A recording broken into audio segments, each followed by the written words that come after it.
Praise the lord. మన ప్రభువును మన రక్షకుడైన యేసుక్రీస్తు వారి ఉన్నతమైన నామంలో మీ అందరికీ మా హృదయపూర్వక వందనములు.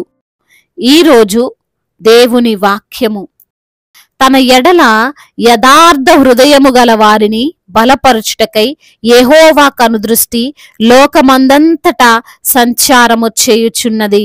2వ దినవృత్తాంతముల గ్రంథము 16వ అధ్యాయము 9వ వచనము. For the eyes of the Lord range throughout the earth to strengthen those whose hearts are fully committed to him. 2 Chronicles chapter 16 verse 9. ఈ రోజుకు గాను దయగల దేవుడు, కృపగల మన తండ్రి మనకు అనుగ్రహించిన వాక్య భాగమును బట్టి ధ్యానించుకుందాము.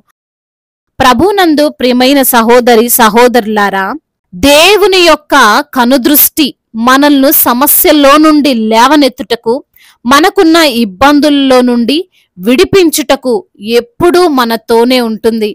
ఆయన మనల్ని చూస్తున్నాడు అనుటకు ఈ యొక్క లేఖన భాగము మనకు రుజువు పరుస్తుంది. చాలాసార్లు అనేక మంది విశ్వాసులు దేవుడు మమ్మల్ని చూడడం లేదు, మాకున్న శ్రమలను ఆయన గమనించడం లేదు అని అనుకుంటారు. దేవుడు మా వైపు చూస్తే ఈ కష్టాలు, ఈ సమస్యలు ఎందుకు మాకొస్తాయి అని ఆలోచిస్తారు. అయితే దేవుడు తన బిడ్డలైన వారిని ఎన్నడూ కూడా వదిలిపెట్టడండి. ఆయన మనల్ని దృష్టించి ఉన్నాడు. ఈ వాక్య భాగమును మనం చూడగలిగితే ఆసాను గురించి వ్రాయబడి ఉన్నది. రాజైన ఆస దేవునికి అనుకూలముగా నడుచుకున్నప్పుడు దేవుడు ఆసాను బలపరిచాడు.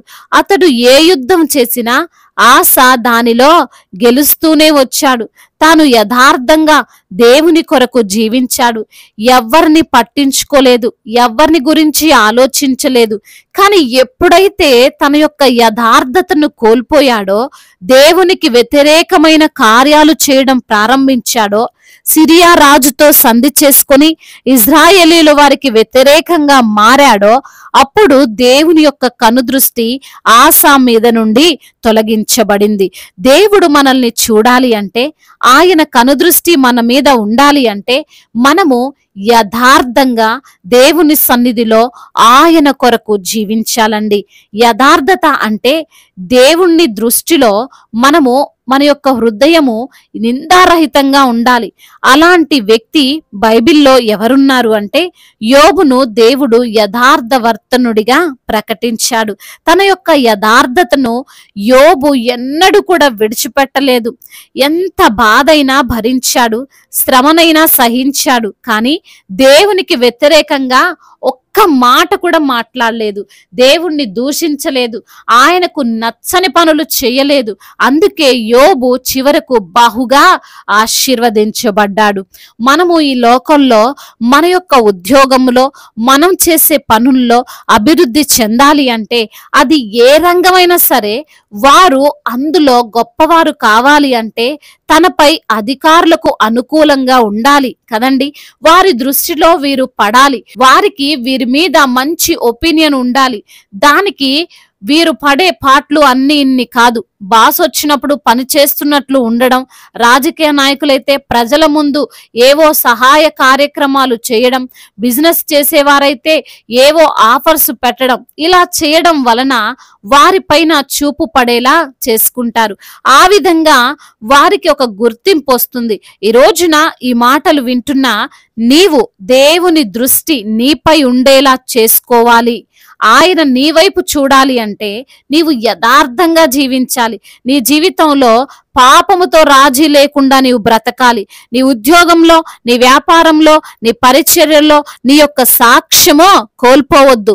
లంచం తీసుకోవడం, స్వార్థం చూపించడం, స్వలాభం కోసం అబద్ధపు మాటలు పలకడం, అన్యాయం చేయడం, ఇలాంటివి నీ యథార్థతను పాడు చేస్తాయి. కొన్నిసార్లు అవి నీ దృష్టికి సరైనవిగా అనిపించొచ్చు, కానీ అవి నీకు ఆశీర్వాదాలు రాకుండా ఆపివేస్తాయి. చిన్న రాయి కోసం పెద్ద కొండను వదిలేసుకోవడం లాంటిదే అటువంటి ప్రవర్తన. అయితే దేవుని యొక్క కనుదృష్టి మాపైన ఉంటే మాకేంటి లాభం అంటే, ఆయన దృష్టి మనల్ని బలపరచడానికే చూస్తుంది, కానీ మనల్ని బలహీనపరచడానికి కాదు. కృంగిపోయిన మనల్ని లేవనెత్తడానికే కానీ పడద్రోయడానికి కాదు. నీవు ఎక్కడ ఆగిపోకుండా ముందుకు సాగడానికే కానీ ఆపడానికి కాదు. ఆయన కనుదృష్టి నీకు మేలు చేస్తుంది కానీ హాని చేయదు. ఈ లోకంలో చాలా మంది తమ దృష్టిని వారి ప్రక్కన ఎదుగుతున్న వారి వైపు పెడుతుంటారు. ఎదుటి వ్యక్తి ఎదుగుతుంటే, అభివృద్ధి చెందుతుంటే తట్టుకోలేరు. వారి చూపు పడి, అనగా చెడు దృష్టి పడి చాలా మంది కుటుంబాలు పాడైపోయాయి, వ్యాపారాలు నష్టం వచ్చాయి. ఈరోజు అటువంటి వారి దృష్టి నీపైన పడినా నీకు ఏమి కావద్దు అంటే నీ వైపు దేవుడు చూస్తూ ఉండాలి. ఆయన నీ వైపు చూడడం మానివేస్తే చాలు, నీపైకి నీ శత్రువులు, నీ విరోధులు, అపవాది క్రియలు అన్ని ఒక్కసారిగా వచ్చి నీ మీద పడిపోతాయి. కాబట్టి ప్రియమైన సహోదరి సహోదరులారా, నిన్ను బలపరిచే దేవుని దృష్టి కోసం నీవు తాపత్రయపడు. మనుషుల దృష్టి నీపైన ఉండడం వలన లాభమేమో గాని నష్టమే వస్తుంది. ఆయన దృష్టి నీపైన ఉంటే నీవు అన్ని విషయంలో అభివృద్ధి చెందుతావు. అన్ని పరిస్థితులు నీకు అనుకూలముగా ఉంటాయి. నీవు నీ మార్గములో క్షేమముగా సంచరించగలవు అని జ్ఞాపకం చేసుకొని యథార్థముగా ఆయన కొరకు జీవించు. దేవుడు ఈ మాటలను దీవించి మన హృదయములో ఫలింపచేయునుగాక. వాక్య భాగమును బట్టి ప్రార్థించుకుందాము. ప్రతి ఒక్కరు కూడా ప్రార్థనలో ఏకీభవించగలరు. ప్రార్థన. మహాశక్తి సంపన్నుడా, కృపా కనికరములు కలిగిన దేవా, జాలిగల ప్రభువా, మీకు వందనములయ్యా, స్తుతులు స్తోత్రములు చెల్లిస్తున్నాము ప్రభువా. అయ్యా, ఈ సమయంలో వాక్యము ద్వారా మీరు మాతో మాట్లాడారు, మమ్మల్ని ఎంతగానో ధైర్యపరిచారు ప్రభువా. అవునయ్యా, మీ యొక్క కనుదృష్టి మా పైన ఉంటే పడిపోమని, ఎప్పటికీ తండ్రి నిలిచే వారముగానే ఉంటామని, కృంగిపోయే వారముగా మేము ఉండమని, అయ్యా మీ యొక్క కనుదృష్టి మా పైన ఉంటే ఏ శత్రువు పన్నాగాల నుండైనా తండ్రి మీరు మమ్మల్ని లేవనెత్తుతారని తండ్రి వాక్యము ద్వారా సూటిగా తేటగా మాతో మాట్లాడి మమ్మల్ని ధైర్యపరిచి బలపరిచి ఆదరించినందుకు మీకు స్తోత్రములు తండ్రి.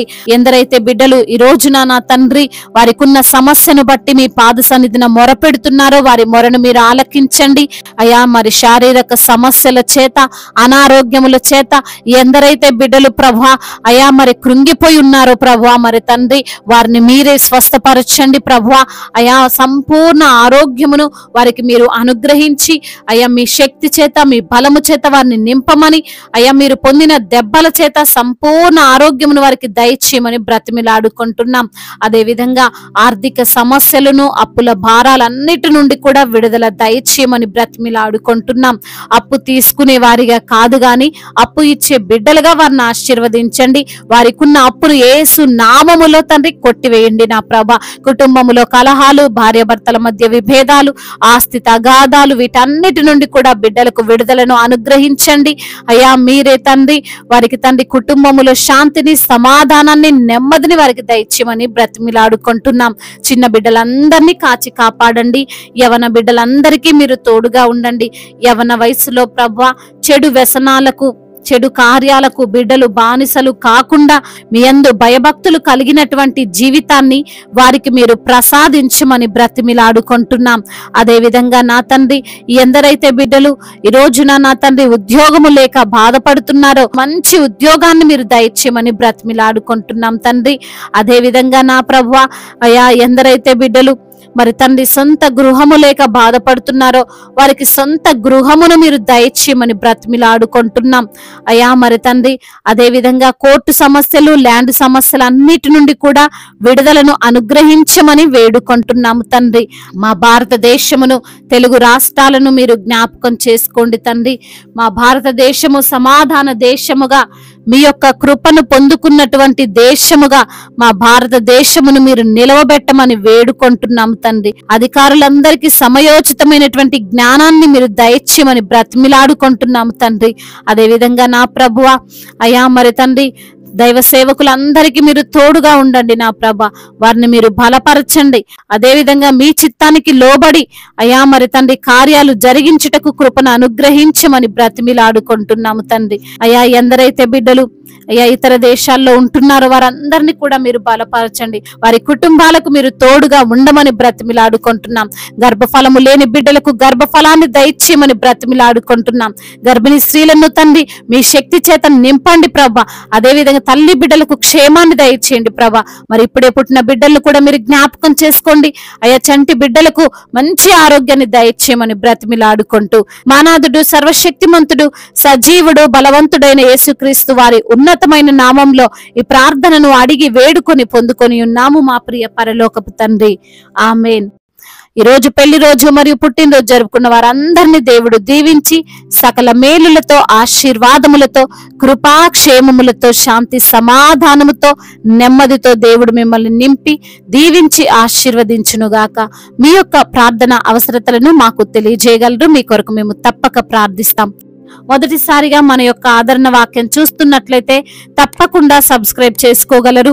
ఈ వాక్యం మీకు ఆశీర్వాదకరంగా ఉండినట్లయితే అనేకులకు కూడా ఈ వాక్యాన్ని పంపి మీరు కూడా దేవుని యొక్క రాజ్య సువార్తలో పాలిభాగస్తులు కావాలని దేవుని పేరిట మనవి చేసుకుంటున్నాను. May God bless you all. దేవుడు మిమ్మల్ని బహుగా దీవించి ఫలింపచేయునుగాక.